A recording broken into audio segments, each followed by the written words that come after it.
ദൈവനാമത്തിന് മഹത്വം ഉണ്ടായിരിക്കട്ടെ. എപ്പോഴൊക്കെയോ വായിച്ചു മറന്ന ഒരു പുസ്തകത്തിലെ വരികൾ ഓർത്തെടുത്തത് ഇങ്ങനെയാണ്: ഒരു കാലത്ത് മരുന്നായി കൂടെ നിന്ന കരങ്ങളൊക്കെ മറ്റൊരു കാലത്തിൽ മുറിവാകുന്ന കരങ്ങളായിട്ട് മാറി എന്നുള്ളതാണ് ആ ബുക്കിൽ എഴുതി വച്ചിരിക്കുന്നത്. അത് മനുഷ്യൻ്റെ ഉള്ളിലൊരു സാധ്യതയാണ്. ഒരു നല്ലതിൽ നിന്ന് ഒരു ചീത്തയിലേക്ക് പോകാവുന്ന ഒരു സാധ്യതയെ പറ്റിയാണ് ആ ബുക്ക് ഇങ്ങനെ വിമർശനം ചെയ്യുന്നത്. ഇന്നത്തെ സുവിശേഷം ഞാൻ അതിനോടൊപ്പം ഒന്ന് ചേർത്ത് വെച്ച് വായിക്കണം എന്ന് തോന്നിയപ്പോൾ എനിക്ക് വന്നൊരു ആശയങ്ങളാണ് ഞാൻ നിങ്ങളായിട്ട് പങ്കുവയ്ക്കാനായിട്ട് ആഗ്രഹിക്കുന്നത്.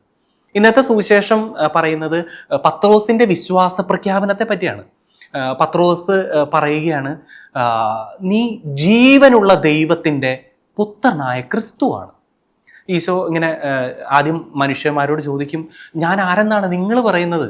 അപ്പോൾ ഓരോരുത്തർ പറയും, നീ യെശയ്യാ പ്രവാചകനാണ്, നീ ജെറമിയ പ്രവാചകനാണ്, അല്ലെങ്കിൽ നീ പ്രവാചകന്മാരിൽ ഒരുവനാണ് എന്നൊക്കെ പറയുമ്പോൾ ശിഷ്യന്മാരോട് ചോദിക്കും, ഞാൻ ആരെന്നാണ് നിങ്ങൾ പറയുന്നത്? ഒടുന്ന് തന്നെ ഒട്ടും ശങ്ക കൂടാതെ പത്രോസ് പറയുന്ന വാക്കുകളാണവ. നീ ജീവനുള്ള ദൈവത്തിൻ്റെ പുത്രനായ ക്രിസ്തുവാണ്. അപ്പോൾ ഈശോ പറയും, ശിമയോനെ, നീ ഭാഗ്യവാൻ. മാംസരക്തങ്ങളല്ല, എൻ്റെ സ്വർഗസ്ഥനായ പിതാവാണ് നിന്നെ കൊണ്ട് ഇത് പറയിപ്പിച്ചത്. നീ പാറയാണ്. ഈ പാറയാകുന്ന നിന്നിൽ ഞാൻ ഈ സഭ സ്ഥാപിക്കും. നരക കവാടങ്ങൾ ഇതിനെതിരെ പ്രബലപ്പെടുകയില്ല. നീ ഭൂമിയിൽ കെട്ടുന്നത് എന്തോ അത് സ്വർഗത്തിലും കെട്ടപ്പെട്ടിരിക്കും. നീ ഭൂമിയിൽ അഴിക്കുന്നത് എന്തോ അത് സ്വർഗത്തിലും അഴിക്കപ്പെട്ടിരിക്കും. അവിടെ നിന്നവരൊക്കെ ഒന്ന് അന്തിച്ചു പോയി കാണും. കാരണം പത്രോസിൻ്റെ പെട്ടെന്നുള്ള ഒരു പ്രഖ്യാപനം അങ്ങനെയായിരുന്നു. ഈശോ ഇത്രയും മനോഹരമായിട്ട് പത്രോസിനെ പറ്റി വേറെ എവിടെയും പറഞ്ഞു കാണാൻ സാധ്യതകളില്ല. അത്ര മനോഹരമായിട്ടാണ് പത്രോസ് ആ ഉത്തരം പറഞ്ഞത്.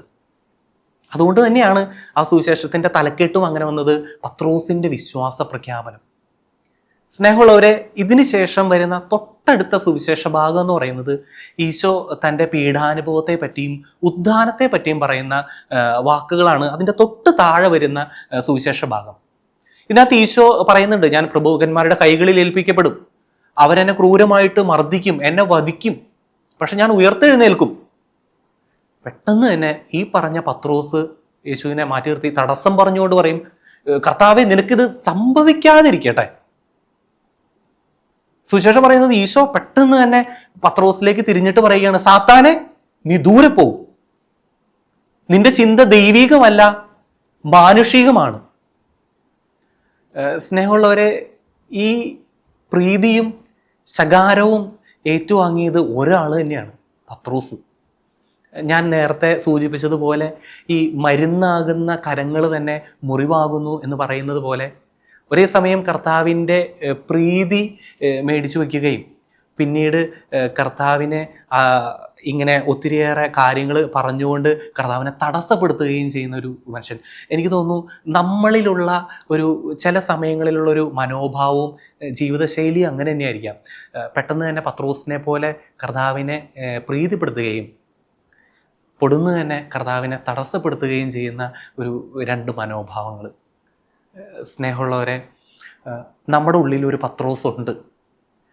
നമുക്കെല്ലാവർക്കും ഇടയ്ക്ക് ഒരു പത്രോസിൻ്റെ മുഖമുണ്ട്. കർത്താവ് ഇങ്ങനെ ഉണർന്നിരുന്ന് പ്രാർത്ഥിക്കുക എന്ന് പറയുമ്പോൾ എവിടെയൊക്കെയോ നിദ്രാഭാരത്തിൽ തളർന്നുറങ്ങി പോകുന്ന ഒരു പത്രോസിനെ പോലെ. ആരിടറിയാലും ഞാൻ ഇടറില്ല എന്ന് പറഞ്ഞിട്ട് പ്രതിബന്ധങ്ങളാകുന്ന ഗസ്തമേൻ തോട്ടത്തിൽ കൈകളിൽ വാള എന്തപ്പെടുന്ന ഒരു പത്രോസിനെ പോലെ.